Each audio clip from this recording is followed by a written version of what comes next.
कबीर जी अंधकार सुख कवै न सोहिए, अंधकार सुख कवै न सोई है।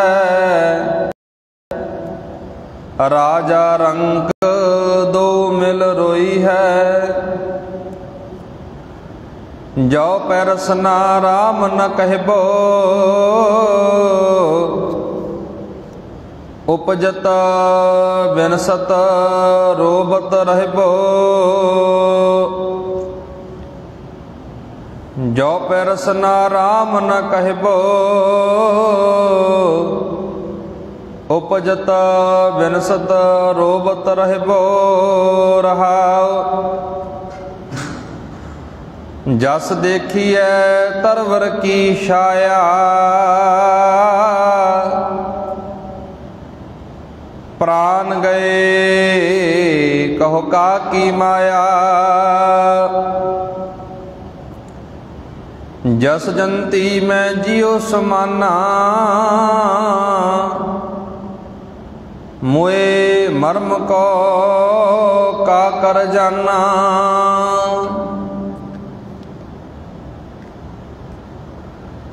हंसा सरवर काल शरीर, राम रसायन पियो रे कबीर। हंसा सरवर काल शरीर, राम रसायन पियो रे कबीर। परम सन्मानयोग जुगो जुग अटल चबर तख्त दे मालक साहिब सतगुरु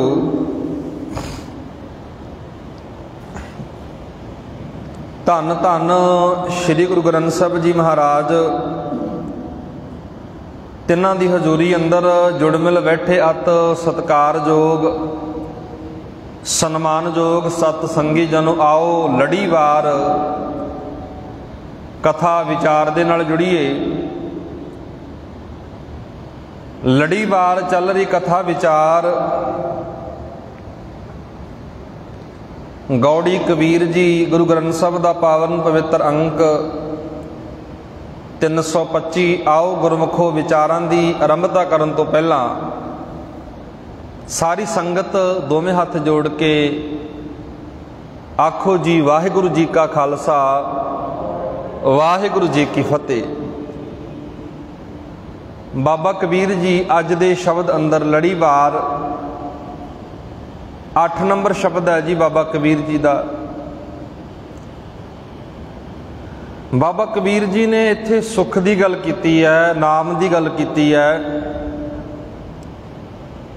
बाबा कबीर जी कहते जो पै रसना राम न कहबो, उपजत बिनसत रोबत रहबो। सतगुरु कबीर जी कह रहे ने, हे दुनिया के तमाम लोगों, हे भाई, जद तक जीव परमात्मा नूं नहीं जपदी, जीव दे नाल परमात्मा नूं नहीं जपदे, चेते नहीं करदे, तद तक जमदे मरदे ते दुखां विच रोंदे रहोगे। इस शब्द का जिहड़ा निचोड़ है यही है जी, परमात्मा का नाम जपण तो बिना निरा दुख ही दुख है। जिंदगी विच माया तो बचण वास्ते परमात्मा का नाम जपना बहुत जरूरी है। ये माया ना जिहड़ी इस शरीर नूं भी अंत वेले जदों असीं रिजल्ट वेखदे हां, नतीजा वेखदे हां, किसी पासे की गलत खिच आ ना जिहड़ी उस शरीर नूं विकार बना दिंदी है। कबीर जी इत्थे यही गल अपने शब्द अंदर कह रहे हैं, भावें कोई गरीब है, भावें कोई अमीर है, भावें कोई राजा, भावें कोई रंक है।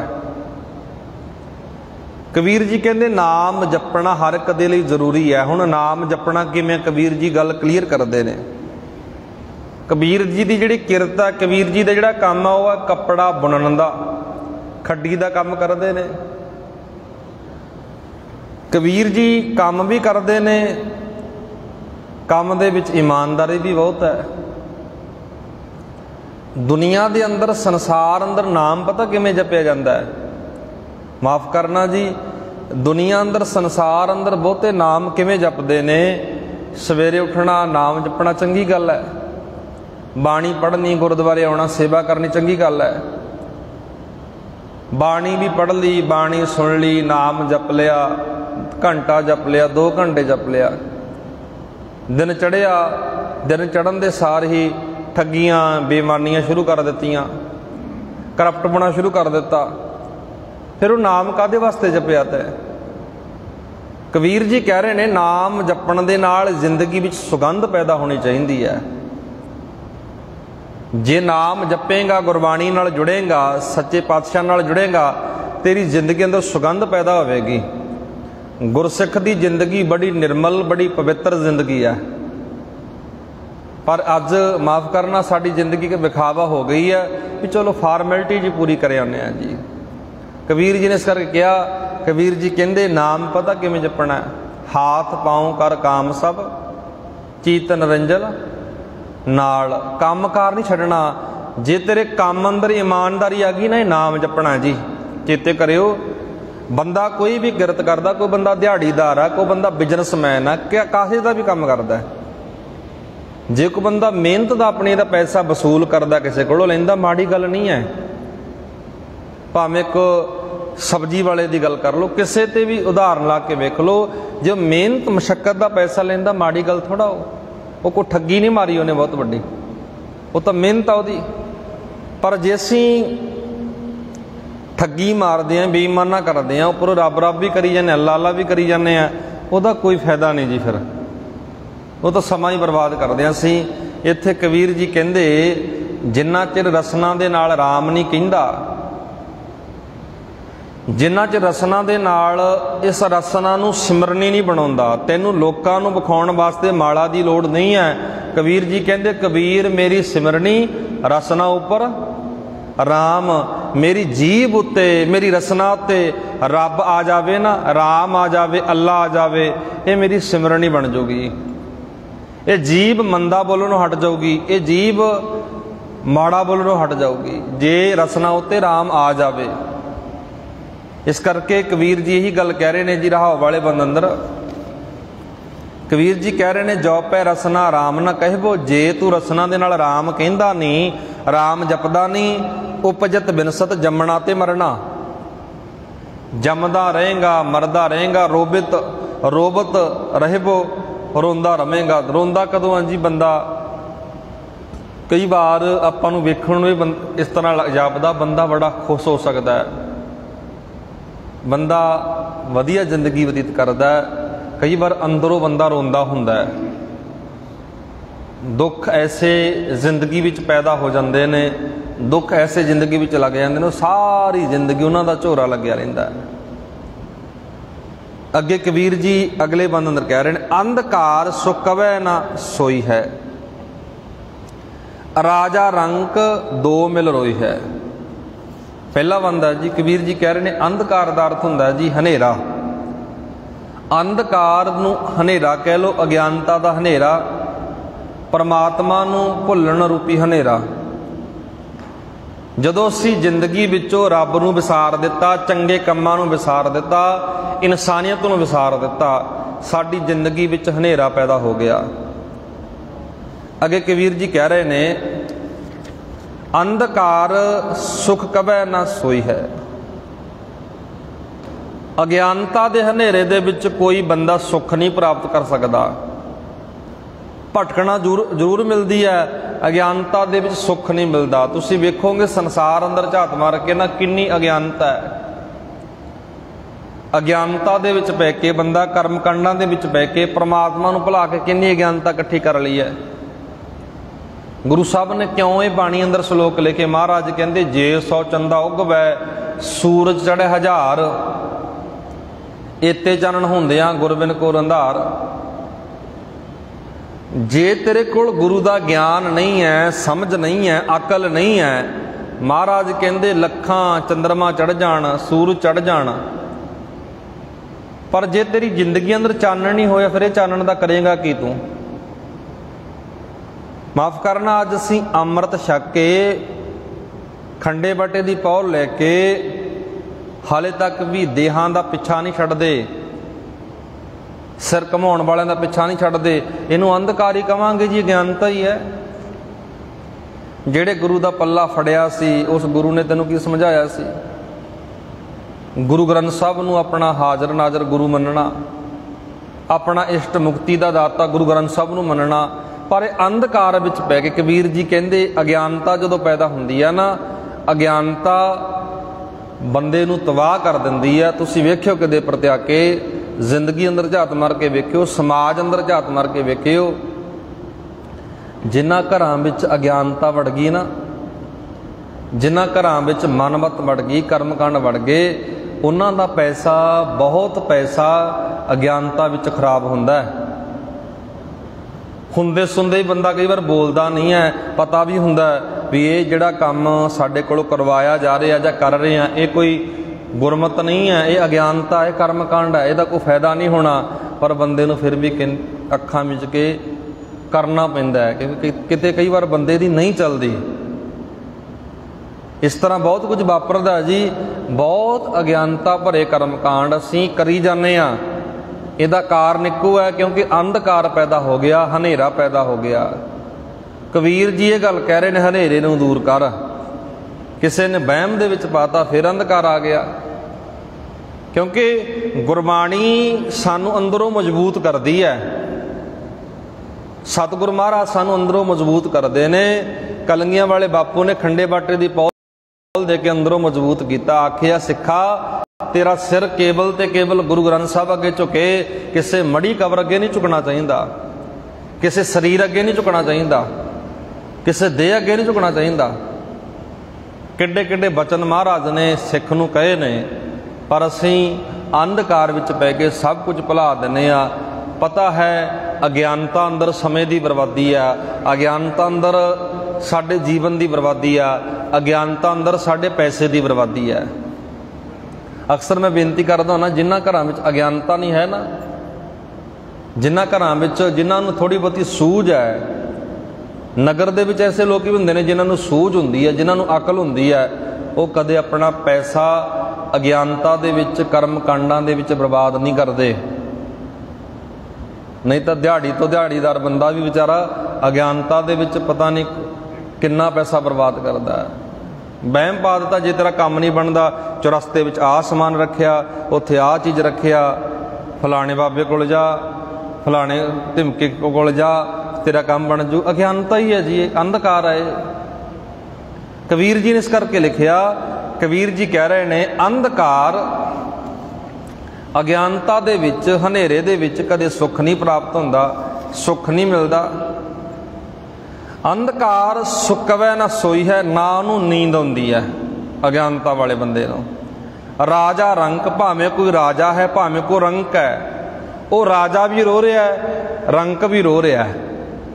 अज्ञानता बंदे नूं रवा रही है ना। राजा रंक दो मिल रोई है। अगे सतगुरु कबीर जी अगला जिहड़ा बंदा है जी, पहला बंदा आपां विचारिया, दूसरा जिहड़ा बंदा है, पातशाह जी कह रहे ने,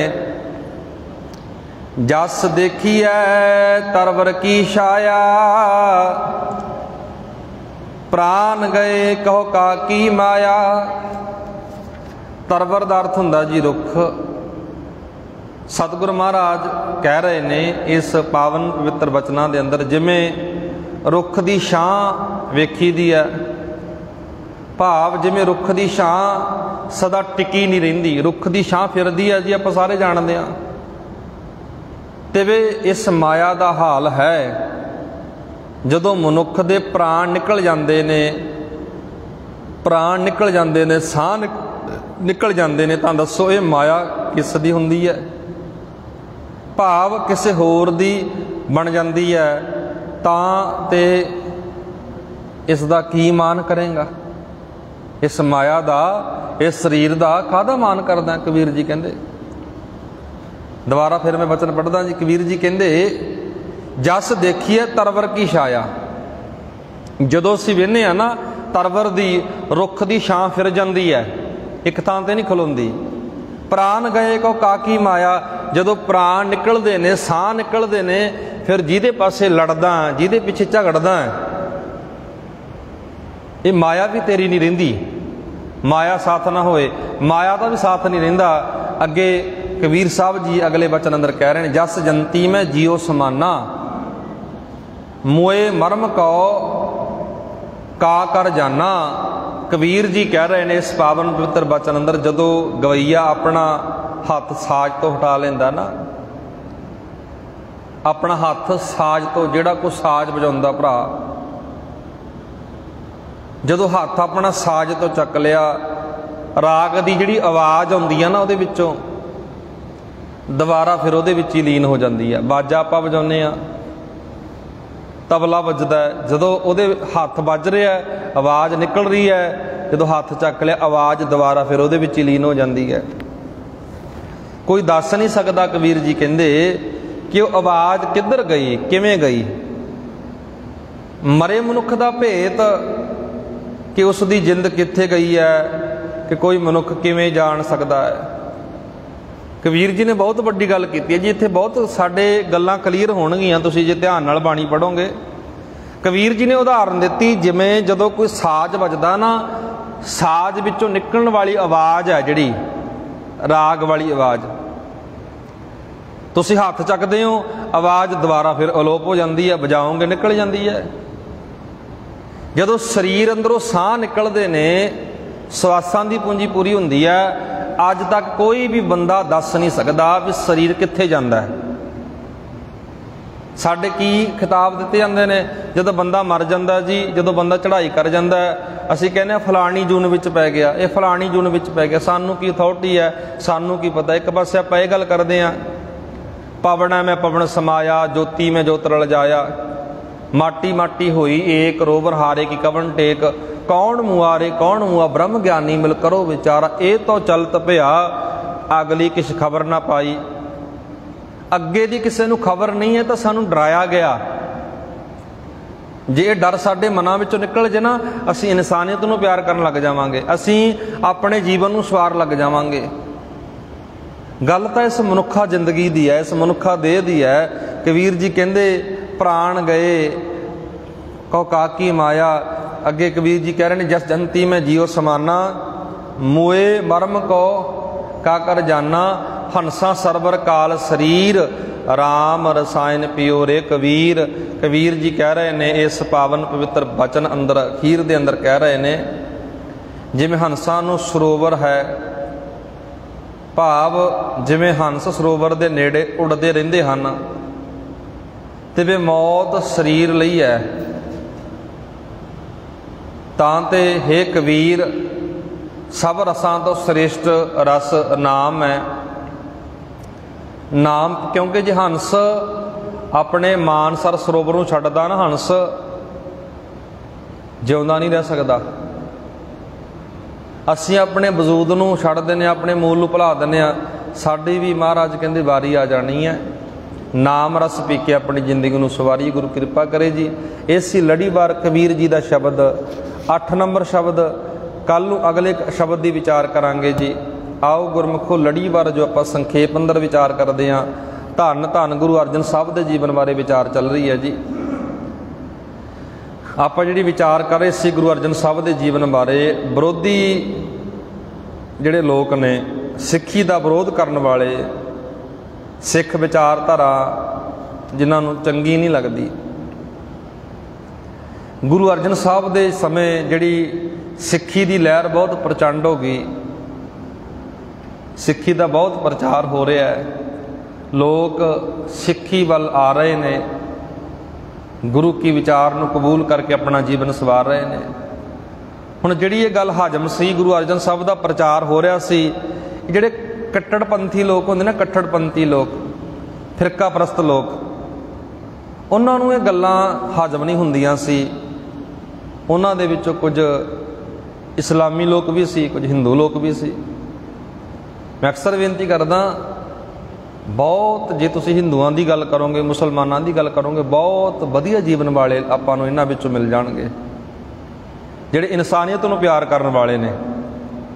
ਅਕਬਰ ਦੇ ਰਾਜ ਦੀ ਗੱਲ ਕਰ ਲਓ, ਅਕਬਰ ਦਾ ਰਾਜ ਕਿੰਨਾ ਵਧੀਆ ਸੀ,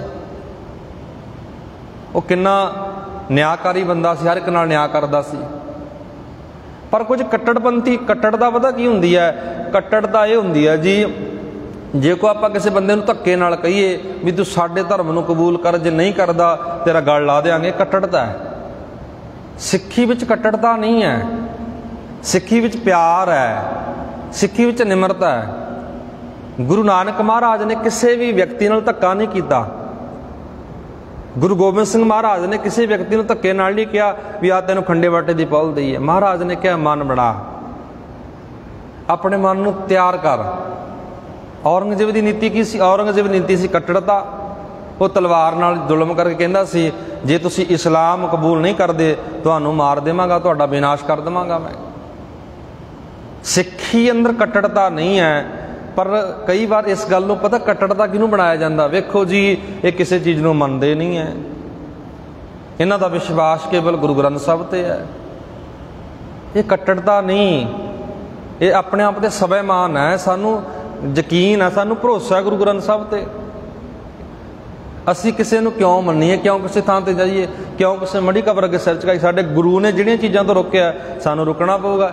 ਇਹਨੂੰ ਕਈ ਵਾਰ ਵੇਖੋ ਜੀ, ਸਿੱਖ ਕੱਟੜ ਹੋ ਗਏ, ਸਿੱਖ ਕਿਸੇ ਥਾਂ ਤੇ ਜਾਂਦੇ ਨਹੀਂ। ਜੇ ਤੁਸੀਂ ਇਨਸਾਨੀਅਤ ਤੌਰ ਤੇ ਗੱਲ ਕਰੋਗੇ, ਭਾਈਚਾਰਕ ਤੌਰ ਤੇ ਗੱਲ ਕਰੋਗੇ, ਹਿੰਦੂ ਵੀ ਭਰਾ ਸਾਡਾ, ਮੁਸਲਮਾਨ ਭਰਾ, ਈਸਾਈ, ਜੈਨੀ, ਬੁੱਧੀ ਸਾਰੇ ਭਰਾ ਨੇ। ਜਦੋਂ ਇਸ਼ਟ ਦੀ ਗੱਲ ਆਉਂਦੀ ਹੈ, ਜਦੋਂ ਦਾਤੇ ਦੀ ਗੱਲ ਆਉਂਦੀ ਹੈ, ਸਾਡਾ ਦਾਤਾ ਗੁਰੂ ਗ੍ਰੰਥ ਸਾਹਿਬ ਹੈ, ਸਾਡਾ ਇਸ਼ਟ ਗੁਰੂ ਗ੍ਰੰਥ ਸਾਹਿਬ ਹੈ। ਗੁਰੂ ਗ੍ਰੰਥ ਸਾਹਿਬ ਤੋਂ ਲਾਂਭੇ ਅਸੀਂ ਕਿਤੇ ਨਹੀਂ ਜਾ ਸਕਦੇ, ਕਿਉਂਕਿ ਗੁਰੂ ਗ੍ਰੰਥ ਸਾਹਿਬ ਦੀ ਸੰਪਾਦਨਾ ਖਾਤਰ ਗੁਰੂ ਅਰਜਨ ਸਾਹਿਬ ਨੂੰ ਤੱਤੀ ਤਵੀ ਤੇ ਬਹਿਣਾ ਪਿਆ। ਇੰਨਾ ਸਾਨੂੰ ਚੇਤੇ ਹੋਣਾ ਬਹੁਤ ਜ਼ਰੂਰੀ ਹੈ। ਜਿਹੜੀ ਆਪਾਂ ਗੱਲ ਕਰਦੇ ਸੀ, ਫਿਰਕਾ ਪ੍ਰਸਤੀ ਲੋਕ ਸੀ ਜਿਹੜੇ, ਉਹ ਇਹ ਗੱਲ ਸਹਾਰ ਨਹੀਂ ਸਕੇ। ਗੁਰੂ ਅਰਜਨ ਸਾਹਿਬ ਦੇ ਦੁਸ਼ਮਣ ਪਤਾ ਕੌਣ ਬਣੇ ਨੇ? ਚੰਦੂ ਵਰਗੇ। ਚੰਦੂ ਸ਼ਾਹ ਸੀ ਜਿਹੜਾ, ਪ੍ਰੀਤੀ ਚੰਦ ਸੀ, ਇਹ ਗੁਰੂ ਦੇ ਦੁਸ਼ਮਣ ਬਣ ਗਏ, ਨਿੱਜੀ ਦੁਸ਼ਮਣ ਬਣ ਗਏ। ਹੁਣ ਆਪਾਂ ਅੱਗੇ ਜਿਹੜੀ ਵਿਚਾਰ ਕਰਾਂਗੇ ਵੀ ਜਾਤ ਅਭਿਮਾਨੀ ਲੋਕ ਸੀ ਜਿਹੜੇ, ਬੀਰਬਲ ਵਰਗੇ, ਵਿਪਰਾਂ ਵਰਗੇ, ਬ੍ਰਾਹਮਣ ਵਰਗੇ ਜਾਤ ਅਭਿਮਾਨੀ ਲੋਕ ਸੀ ਜਿਹੜੇ ਜਿਸ ਵਕਤ ਗੁਰੂ ਅਰਜਨ ਸਾਹਿਬ ਜੀ ਸਿੱਖੀ ਦਾ ਪ੍ਰਚਾਰ ਕਰ ਰਹੇ ਨੇ, ਗੁਰਮਤਿ ਦਾ ਪ੍ਰਚਾਰ ਕਰ ਰਹੇ ਨੇ, ਜਾਤ ਅਭਿਮਾਨੀ ਲੋਕ ਕਹਿੰਦੇ ਸੀ ਵੀ ਇਹਨਾਂ ਨੇ ਸਾਡੀ ਮਰਿਆਦਾ ਦਾ ਘਾਣ ਕਰ ਦਿੱਤਾ। ਸਾਰਿਆਂ ਨੂੰ ਇੱਕ ਲੰਗਰ ਵਿੱਚ ਬਹਿ ਕੇ, ਪੰਗਤ ਵਿੱਚ ਬਹਿ ਕੇ ਪ੍ਰਸ਼ਾਦਾ ਛਕਾਇਆ ਜਾਂਦਾ ਹੈ, ਕਿਸੇ ਨਾਲ ਕੋਈ ਭੇਦਭਾਵ ਨਹੀਂ ਕੀਤਾ ਜਾਂਦਾ, ਸਭ ਨੂੰ ਬਰਾਬਰ ਸਮਝਿਆ ਜਾਂਦਾ ਹੈ। ਵੀਰਬਲ ਵਰਗਿਆਂ ਦੇ ਗੱਲਾਂ ਚੁੱਭਦੀਆਂ ਸੀ। ਅਕਬਰ ਦਾ ਦਰਬਾਰੀ ਸੀ ਵੀਰਬਲ, ਪਿੱਛੇ ਆਪਾਂ ਵਿਚਾਰ ਚੁੱਕੇ ਹਾਂ। ਹੋਰ ਜਿਹੜੇ ਸਿੱਖੀ ਤੋਂ ਖਾਰ ਖਾਂਦੇ ਸੀ ਲੋਕ, ਉਹਨਾਂ ਨੂੰ ਵੀ ਇਹ ਗੱਲਾਂ ਚੁੱਭਦੀਆਂ ਸੀ। ਅੱਜ ਵੀ ਜੀ ਬਹੁਤ ਐਸੇ ਲੋਕ ਨੇ ਜਿਨ੍ਹਾਂ ਨੂੰ ਜਾਤ ਦਾ ਹੰਕਾਰ ਹੁੰਦਾ ਹੈ। ਗੁਰੂ ਅਰਜਨ ਸਾਹਿਬ ਮਹਾਰਾਜ ਨੇ, ਤੁਸੀਂ ਗੁਰੂ ਨਾਨਕ ਸਾਹਿਬ ਤੋਂ ਲੈ ਕੇ ਸਮੁੱਚਾ ਇਤਿਹਾਸ ਪੜ੍ਹ ਕੇ ਵੇਖ ਲਓ, ਸਿੱਖ ਇਤਿਹਾਸ ਪੜ੍ਹ ਕੇ ਵੇਖ ਲਓ, ਮਹਾਰਾਜ ਨੇ ਸਭ ਤੋਂ ਭੈੜੀ ਬਿਮਾਰੀ ਨੂੰ ਕੱਢਿਆ। ਜੇ ਭੈੜੀ ਬਿਮਾਰੀ ਸਾਡੇ ਸਮਾਜ ਅੰਦਰ ਪੈ ਗਈ ਨਾ, ਇਹਨੂੰ ਕੱਢਿਆ ਮਹਾਰਾਜ ਨੇ। ਵੀ ਇਹ ਕਾਹਦਾ ਮਾਨ ਹੈ? ਕਾਹਦਾ ਮਾਨ? ਪੈਸੇ ਦਾ ਮਾਨ, ਸਰੀਰ ਦਾ ਮਾਨ ਹੈ, ਸਭ ਫੋਕਟ ਹੈ, ਸਭ ਕੁਝ ਇੱਥੇ ਹੀ ਰਹਿ ਜਾਊਗਾ। ਗੱਲ ਤਾਂ ਅਮਲਾਂ ਦੀ ਹੈ, ਤੇਰੀ ਉੱਥੇ ਜਾ ਥੋੜ੍ਹੀ ਪੁੱਛੀ ਜਾਣੀ ਹੈ ਕਿਹਨਾਂ ਦੇ ਘਰ ਪੈਦਾ ਹੋਇਆ, ਕਿੱਥੇ ਪੈਦਾ ਹੋਇਆ। ਗੱਲ ਤਾਂ ਜ਼ਿੰਦਗੀ ਦੀ ਹੈ, ਗੱਲ ਤਾਂ ਪਾਕ ਪਵਿੱਤਰ ਜੀਵਨ ਬਣਾਉਣ ਦੀ ਹੈ। ਇੱਥੇ ਇਹਨਾਂ ਜਾਤ ਅਭਿਮਾਨੀ ਲੋਕਾਂ ਨੇ ਵਿਰੋਧ ਕੀਤਾ ਸਿੱਖੀ ਦਾ। ਉਸ ਤੋਂ ਬਾਅਦ ਨਕਸ਼ਬੰਦੀ ਜਿਹੜੀ ਲਹਿਰ ਸੀ ਜੀ, ਨਕਸ਼ਬੰਦੀ ਲਹਿਰ ਦਾ ਆਗੂ ਸੀ ਜਿਹੜਾ ਸ਼ੇਖ ਅਹਿਮਦ ਸਰਹੰਦੀ। ਪਿੱਛੇ ਵੀ ਆਪਾਂ ਵਿਚਾਰ ਕਰਕੇ ਆਏ ਹਾਂ। ਅਕਬਰ ਦੇ ਰਾਜ ਸਮੇਂ ਹਿੰਦੁਸਤਾਨ ਵਿੱਚ ਸੂਫੀਆਂ ਦੇ 14 ਡੇਰੇ ਸੀ। ਅਕਬਰ ਦੇ ਦਰਬਾਰ ਵਿੱਚ ਸੂਫੀਆਂ ਦੇ 14 ਡੇਰੇ ਕਹਿ ਲਓ, ਅਖਾੜੇ ਕਹਿ ਲਓ ਸੀ। ਇਹ ਇਸਲਾਮ ਦੇ ਪ੍ਰਚਾਰ ਵਿੱਚ ਲੱਗੇ ਹੋਏ ਸੀ। ਇਹਨਾਂ ਨੂੰ ਸਿਲਸਿਲਾ ਕਿਹਾ ਜਾਂਦਾ ਸੀ। ਇਹਨਾਂ ਵਿੱਚੋਂ ਬਹੁਤੇ ਇਸਲਾਮ ਨੂੰ ਪਿਆਰ ਅਤੇ ਦਲੀਲ ਨਾਲ ਪ੍ਰਚਾਰ ਰਹੇ ਸੀ। ਵੇਖੋ, ਇਸਲਾਮ ਧਰਮ ਬੜਾ ਵਧੀਆ ਧਰਮ ਹੈ।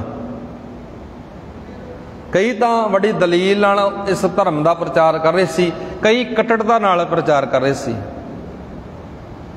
ਉਸ ਵਕਤ ਜਦੋਂ ਇਹ ਸਿਲਸਿਲਾ, ਇਹਨਾਂ ਮੈਨੂੰ ਚਿਸ਼ਤੀ ਵੀ ਕਿਹਾ ਜਾਂਦਾ ਸੀ, ਸਿਲਸਿਲਾ ਵੀ ਕਿਹਾ ਜਾਂਦਾ ਸੀ, ਜਿਹੜੇ ਇਸਲਾਮ ਦਾ ਪ੍ਰਚਾਰ ਕਰਦੇ ਸੀ। ਨਕਸ਼ਬੰਦੀ ਜਿਹੜਾ ਇੱਕ ਸਿਲਸਿਲਾ ਸੀ, ਇਹ ਕੱਟੜਪੰਥੀ ਲੋਕ ਸੀ। ਇਹਨਾਂ ਨੇ ਧੱਕੇ ਨਾਲ, ਜ਼ੋਰ ਨਾਲ ਪਹਿਲਾਂ ਰਾਜਨੀਤੀ ਨੂੰ ਆਪਣੇ ਹੱਥ ਵਿੱਚ ਲਿਆ, ਫਿਰ ਪ੍ਰਚਾਰ ਕਰਨਾ ਸ਼ੁਰੂ ਕਰ ਦਿੱਤਾ। ਧੱਕੇ ਨਾਲ, ਕਿਉਂਕਿ ਅਕਬਰ ਦਾ ਰਾਜ ਸੀ ਵਧੀਆ ਰਾਜ, ਅਕਬਰ ਦਾ ਰਾਜ ਵਧੀਆ ਰਿਹਾ। ਅਕਬਰ ਦੇ ਰਾਜ ਵਿੱਚ ਇਹਨਾਂ ਨੇ ਪੈਰ ਜਮਾਏ। ਇਹਨਾਂ ਦੀ ਵਿਉਂਤਬੰਦੀ ਇਹ ਸੀ ਵੀ ਜੇ ਅਕਬਰ ਤਖਤ ਤੋਂ ਉਤਰ ਜਾਵੇ, ਅਕਬਰ ਬਾਦਸ਼ਾਹ ਨੂੰ ਅਸੀਂ ਤਖਤ ਤੋਂ ਲਾ ਦਈਏ, ਅਸੀਂ ਆਪਣੀ ਮਨਪਸੰਦ ਦਾ ਬਾਦਸ਼ਾਹ ਚੁਣੀਏ, ਆਪਣਾ ਵਧੀਆ ਕੋਈ ਬਾਦਸ਼ਾਹ ਬਣਾਈਏ ਜਿਹੜਾ ਸਾਡੀ ਗੱਲ ਸੁਣੇ। ਕਿਉਂਕਿ ਅਕਬਰ ਤਾਂ ਹਰ ਇੱਕ ਧਰਮ ਨੂੰ ਪਿਆਰ ਕਰਦਾ ਸੀ। ਇਹਨਾਂ ਦਾ ਸ਼ੇਖ ਫਰੀਦ ਬੁਖਾਰੀ ਵਰਗਿਆਂ ਦਾ, ਸ਼ੇਖ ਅਹਿਮਦ ਸੰਧੀ ਵਰਗਿਆਂ ਦਾ ਇਹ ਨਿੱਚਾ ਸੀ, ਇਹ ਟੀਚਾ ਸੀ ਵੀ ਹਰ ਕਿਤੇ ਇਸਲਾਮ ਦਾ ਬੋਲਬਾਲਾ ਹੋਵੇ। ਹੁਣ ਜੇ ਆਪਾਂ ਧੱਕੇ ਨਾਲ ਕਵਾਂਗੇ, ਇੱਥੇ ਆਜ਼ਾਦੀ ਆ ਜੀ ਹਰ ਇੱਕ ਧਰਮ ਦੇ ਬੰਦੇ ਨੂੰ ਰਹਿਣ ਦੀ, ਧੱਕਾ ਨਹੀਂ ਕਿਸੇ ਨਾਲ।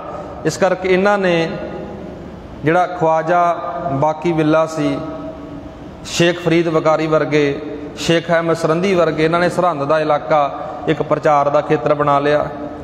ਬੜੀ ਕੱਟੜਤਾ ਦੇ ਨਾਲ ਇਸਲਾਮ ਦਾ ਪ੍ਰਚਾਰ ਕਰਨਾ ਸ਼ੁਰੂ ਕਰ ਦਿੱਤਾ।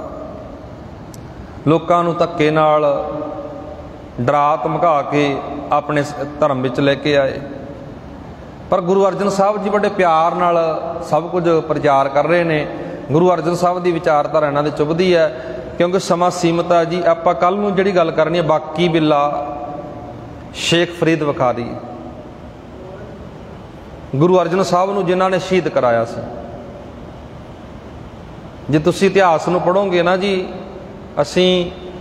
ਸਾਡੀਆਂ ਅੱਖਾਂ ਖੁੱਲ੍ਹਦੀਆਂ ਨੇ ਵੀ ਜਿਨ੍ਹਾਂ ਨੂੰ ਅਸੀਂ ਪੂਜਦੇ ਰਹੇ, ਜਿਨ੍ਹਾਂ ਨੂੰ ਅਸੀਂ ਐਡੇ ਵੱਡੇ ਦੇਵਤੇ ਬਣਾ ਕੇ ਰੱਖ ਦਿੱਤਾ, ਸਾਡੇ ਗੁਰੂਆਂ ਨੂੰ ਸ਼ਹੀਦ ਕਰਾਉਣ ਵਿੱਚ ਉਹਨਾਂ ਦਾ ਵੀ ਹੱਥ ਹੈ ਵਿੱਚ। ਇਹ ਸਾਰੀ ਵਿਚਾਰ ਆਪਾਂ ਇੱਕ ਲੜੀਵਾਰ ਸੱਖੀ ਸਰਵਰੀ ਕੌਣ ਸੀ, ਕਿੱਥੋਂ ਪੈਦਾ ਹੋਏ, ਕਿਵੇਂ ਪੰਜਾਬ ਦੇ ਵਿੱਚ ਆਉਂਦੇ ਨੇ, ਅਕਬਰ ਦੇ ਰਾਜ ਦੀ ਆਪਾਂ ਗੱਲ ਕਰ ਰਹੇ ਹਾਂ। ਇਹ ਸਾਰੀ ਆਪਾਂ ਕੱਲ੍ਹ ਦੇ ਦੀਵਾਨਾਂ ਵਿੱਚ ਵਿਚਾਰ ਕਰਾਂਗੇ। ਬੇਨਤੀ ਕਰਿਓ ਪ੍ਰਵਾਨ, ਗੁਰੂ ਕਿਰਪਾ ਕਰੇ ਜੀ, ਸਤਿਗੁਰੂ ਮਹਾਰਾਜ ਕਿਰਪਾ ਕਰਨ। ਲੜੀਵਾਰ ਵਿਚਾਰ ਨਾਲ ਜੁੜ ਕੇ ਜੀਵਨ ਨੂੰ ਸਵਾਰੀਏ। ਆਖੋ ਜੀ ਵਾਹਿਗੁਰੂ ਜੀ ਕਾ ਖਾਲਸਾ,